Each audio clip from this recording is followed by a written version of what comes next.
दोस्तों, stock market से पैसे कमाने की बहुत सारी स्ट्रेटेजीज है और बहुत सारी ऐसी टेक्निक्स है जिसको सीखते वक्त आपको फील भी होगा कि आप कुछ सीख रहे हो, लेकिन रियल लाइफ में वो कुछ भी काम की नहीं होती है। लेकिन बहुत कम ऐसी स्ट्रेटेजीज है जो इजी भी है और उसको आप फॉलो करके अमीर भी बन सकते हो। बस आपके पास उतनी नॉलेज और पेशेंस होना जरूरी है। दोस्तों, मैं बात कर रहा हूँ वॉरेन बफे की इन्वेस्टिंग स्ट्रेटेजी के बारे में। इस स्ट्रेटेजी की खास बात यह है कि इसमें आपको फाइनेंस की कोई फैंसी डिग्रीज नहीं चाहिए। अगर आपको फाइनेंस और इन्वेस्टिंग की ज्यादा नॉलेज नहीं है तो भी आपको ये स्ट्रेटेजी समझ आ जाएगी, क्योंकि इसमें कॉमन सेंस ज्यादा यूज होता है। और इसी स्ट्रेटेजी को आज मैं एकदम डिटेल में और सिंपल लैंग्वेज में आप लोगों को समझाने वाला हूँ कि कैसे वॉरेन बफे ने जीरो से स्टार्ट करके एक $80 बिलियन का एम्पायर अपने दम पे खड़ा कर दिया। तो चलिए शुरू करते हैं। तो दोस्तों, वॉरेन बफे की इन्वेस्टिंग टेक्निक का नाम है वैल्यू इन्वेस्टिंग। इसकी शुरुआत तब हुई थी जब वॉरेन बफे ने पहली बार ये बुक द इंटेलिजेंट इन्वेस्टर 1950 में रीड की, यानी आज से ऑलमोस्ट 70 साल पहले। तो उनको इस बुक से बहुत कुछ सीखने मिला, लेकिन उसके साथ में उनको वैल्यू इन्वेस्टिंग भी सीखने मिली, जिसमें होता यह है कि वो एकदम सस्ते स्टॉक्स को ढूंढते, फिर उन्हें सस्ते प्राइस पे खरीद के कुछ महीनों के लिए होल्ड करते और फिर अपना प्रॉफिट लेके उन्हें सेल कर देते। अब वॉरेन बफे इसको यूज्ड सिकार बर्ड्स अप्रोच कहते हैं, क्योंकि इस स्ट्रेटेजी में आपको अक्सर एकदम ओल्ड, मैच्योर्ड और पुअर क्वालिटी की कंपनीज मिलती है, क्योंकि ऐसी कंपनीज ही स्टॉक मार्केट में सस्ते प्राइस पे ट्रेड करती है। लेकिन ऐसे स्टॉक्स में इन्वेस्ट करना लॉन्ग टर्म के लिए अच्छा इन्वेस्टमेंट नहीं होता है, क्योंकि इससे आप छोटे मोटे प्रॉफिट्स अर्न कर सकते हो, लेकिन एक्चुअल वेल्थ नहीं क्रिएट कर पाओगे। इस चीज को वॉरेन बफे ने अपनी कंपनी बर्कशायर हैथवे के लेटर टू शेयर होल्डर्स में काफी बार मेंशन किया है, और बहुत सारी स्पीचेस में भी उन्होंने ये सेम चीज रिपीट की है कि उनकी नई टेक्निक ज्यादा बेटर है, जो आज मैं आपको इस वीडियो में एकदम डिटेल में बताने वाला हूँ, जिसकी वजह से आप वॉरेन बफे से भी ज्यादा एडवांटेज में रहोगे, क्योंकि आपको ये स्ट्रेटेजी रेडीमेड सीखने मिलेगी अपनी यंग एज में। तो वॉरेन बफे की ये न्यू इन्वेस्टिंग स्ट्रेटेजी का नाम है लॉन्ग टर्म वैल्यू इन्वेस्टिंग। तो ये टेक्निक के 4 पिलर्स है: बिजनेस, मैनेजमेंट, फाइनेंशियल और फिर वैल्यूएशन। तो सबसे पहला है अंडरस्टैंडिंग द बिजनेस, मतलब जो बिजनेस में आप इन्वेस्ट कर रहे हो क्या आप उसे अच्छे से समझते हो। और ये चीज मैं बार बार रिपीट करता हूँ कि हम स्टॉक्स खरीद के स्टॉक्स में इन्वेस्ट नहीं करते, हम स्टॉक्स के थ्रू उस बिजनेस में इन्वेस्ट करते। तो स्टॉक्स के चार्ट को पढ़ने से आपको उस बिजनेस के बारे में 1% की भी नॉलेज नहीं मिलेगी। फिर क्या उस कंपनी का मैनेजमेंट शेयर होल्डर्स के बारे में सोचता है, फिर उस बिजनेस का पास्ट ट्रैक रिकॉर्ड कैसा रहा, उसकी फाइनेंशियल कंडीशन कैसी है, और क्या उसके पास कोई कॉम्पिटिटिव एडवांटेज है जिससे वो कंपनी अपने कॉम्पिटिटर्स से आगे रहती है, वगैरह वगैरह। और फाइनली जब आपके 3 स्टेप्स अच्छी तरह से फॉलो करोगे तो आपको ऐसी कंपनी फिल्टर होकर मिलेगी जिसमें आप इतने कॉन्फिडेंट रहोगे कि वो कंपनी नियर फ्यूचर में बंद होगी नहीं और वो ग्रो होती रहेगी, जिससे आप खुद उस कंपनी की एक्चुअल वैल्यू का पता लगा सकते हो, जिसको हम इंट्रिंसिक वैल्यू कहते हैं, कि वो कंपनी आपको एक्चुअली में कितने प्राइस पे खरीदना चाहिए। तो अब हम ये पता लगाते हैं कि वॉरेन बफे किसी बिजनेस की इंट्रिंसिक वैल्यू निकालते कैसे। तो वॉरेन बफे अपने लेटर्स में एक कोट बार बार रिपीट करते हैं, वो ये कि the intrinsic value of any stock, bond और business today is determined by the cash inflows and outflows, discounted at an appropriate rate that can be expected to occur during the remaining life of the asset. और ये statement एक economist John बर Williams का है, जिसको उसने अपनी book the theory of investment value में लिखा था 1938 में। और ये वही आदमी है जिसने डिस्काउंटेड कैश फ्लो और इंट्रिंसिक वैल्यू का कॉन्सेप्ट पैदा किया और इस दुनिया को समझाया कि बिजनेस की इंट्रिंसिक वैल्यू नाम की कोई चीज होती है। वरना उससे पहले लोग स्टॉक्स को बिना कोई रिसर्च के और अपनी गट फीलिंग के बेसिस पे खरीद लेते थे, किसी भी प्राइस पे और कोई भी टाइम पे, और उसे एक टाइप का गैम्बल समझते थे कि अगर आपकी लॉटरी लगी तो आप अमीर बनोगे, नहीं तो आप वैसे ही रहोगे। तो इस डिस्काउंटेड कैश फ्लो के कॉन्सेप्ट को मैंने लास्ट वीडियो में थोड़ा डिटेल में एक्सप्लेन किया है। अगर आपने इसे नहीं देखा है तो यहाँ क्लिक करके आप उसे पहले देख लीजिए, क्योंकि वहाँ मैंने एक प्राइवेट कंपनी का एग्जाम्पल लेके दिखाया है और कुछ चीज़ें थोड़ा डिटेल में समझाई है। तो अभी हम एक कंपनी का रियल एग्जाम्पल लेते हैं और उसका इंट्रिंसिक वैल्यू निकालते हैं।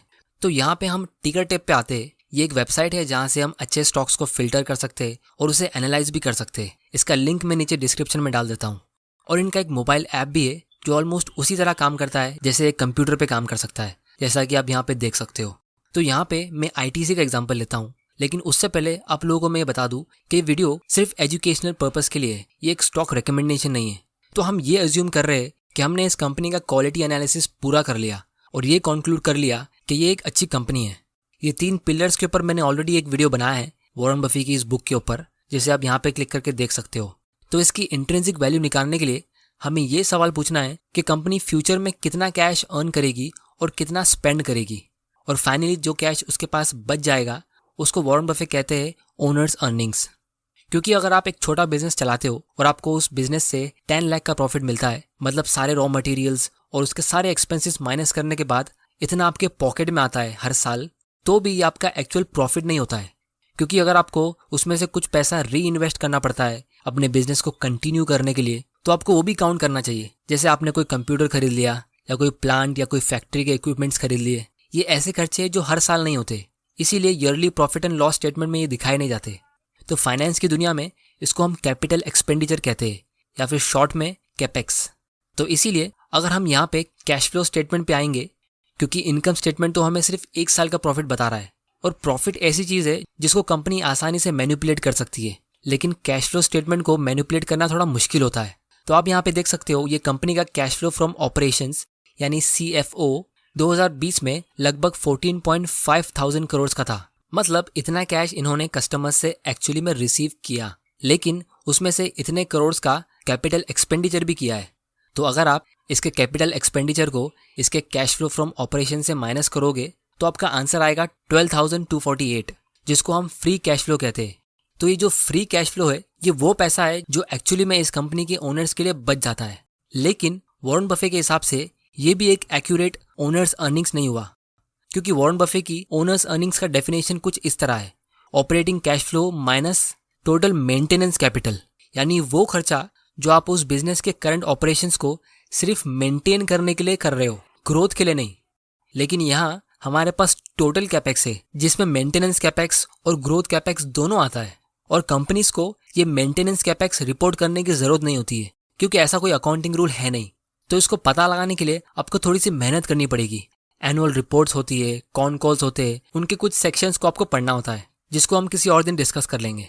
और उसको पता लगाने के साथ आप कंपनी के ग्रोथ के बारे में भी अच्छी खासी नॉलेज हासिल कर लेते हो कि कंपनी फ्यूचर में ग्रोथ के बारे में कैसे प्लान कर रही है, जिससे आप एक कदम आगे रहते हो बाकी स्टॉक इन्वेस्टर्स के मुकाबले, और हाई ग्रोथ कंपनीज को यानी मल्टी बैगर स्टॉक्स को आप जल्दी पहचान पाओगे उसके अर्ली स्टेज में।